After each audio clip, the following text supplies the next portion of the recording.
This conference will now be recorded. Welcome back for the second piece of the reintroduction webinar. If you watched the first webinar and determined that you meet the eligibility criteria and would like to attest, this webinar is going to walk you through what you need to do next. So to attest for an EHR incentive payment, EPs will enter required information and data into NC MIPS, which is our attestation system. Since it's been a while, there are a few things that you can do to make sure that your attestation goes smoothly. Check your information on CMS's RNA system and NCTRACS. If you've changed practice locations, if you're using a new EHR technology, changed your name, if you want payment to go to a different payee NPI, visit CMS's RNA system and update that information. Also check to see that the information matches between CMS's RNA system and what's on file with NCTRACS, and update that information accordingly before you attest. So I briefly mentioned it, but another thing to do is on CMS's RNA system is to update your payee information. Providers may choose to assign payment to themselves or assign payment to a group. It's totally up to the individual EP. Either way, make sure that the right payee information is on file with CMS, because we will be making the payment to that payee NPI that is on CMS's RNA system. Once you're all squared away with updates on CMS's RNA system and NCTRACS, the next thing to do is to log in to NC MIPS and start attesting.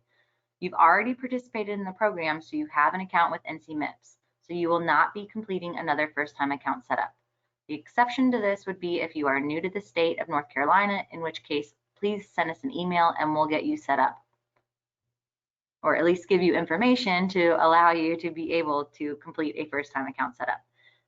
If you're not new to the state of North Carolina, do not complete another first-time account setup. If you've updated your NCID username since you last logged on to NC MIPS, you will need to sync your new NCID username with NC MIPS. And to do this, you'll use the NCID username update tool. There are step-by-step instructions on using this tool in the EP attestation user guide, and we also have a webinar that walks you through it as well.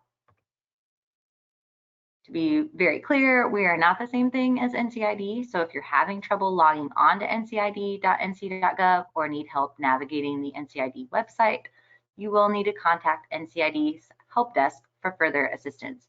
As a side note, you will need to be able to log into NCID with a working valid NCID username and password. If you can't log on to NCID's website, you won't be able to log on to NC MIPS. When you're ready to start attesting on NC MIPS, you'll click the Proceed button next to Program Year 2020 to get started.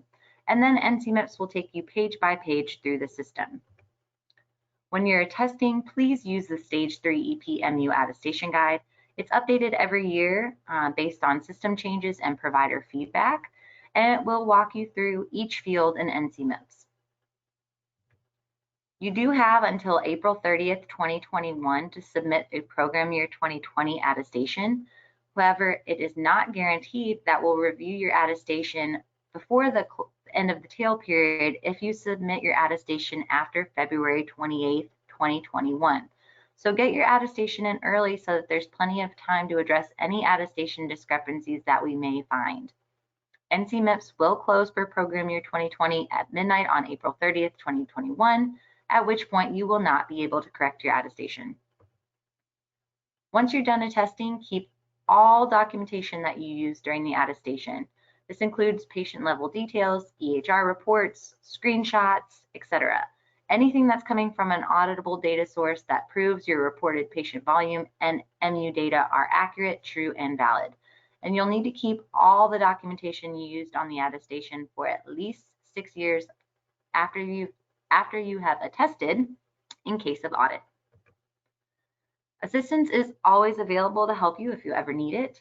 Our attestation guides will walk you through NC MIPS from start to finish. We have a variety of short webinars that cover all kinds of topics. We have a library of FAQs, and we have a dedicated help desk to answer your questions. If you need help meeting MU, incorporating MU into the practice workflow, and successfully attesting, our contracted technical assistance partners at the 9 regional AHECs can provide on-site support within your practice at no cost to you we contract with the AHEC. So again, this would be free to you and your practice. You can you can visit your regional AHEC's website or give them a call for more information. The contact information for each of the 9 regional AHECs is available on the Technical Assistance tab of our website. The links and webinars that I mentioned will be available below in the comment section. Thanks so much for tuning in, and please don't hesitate to email us at ncmedicaid.hit@dhhs.nc.gov if you have any questions.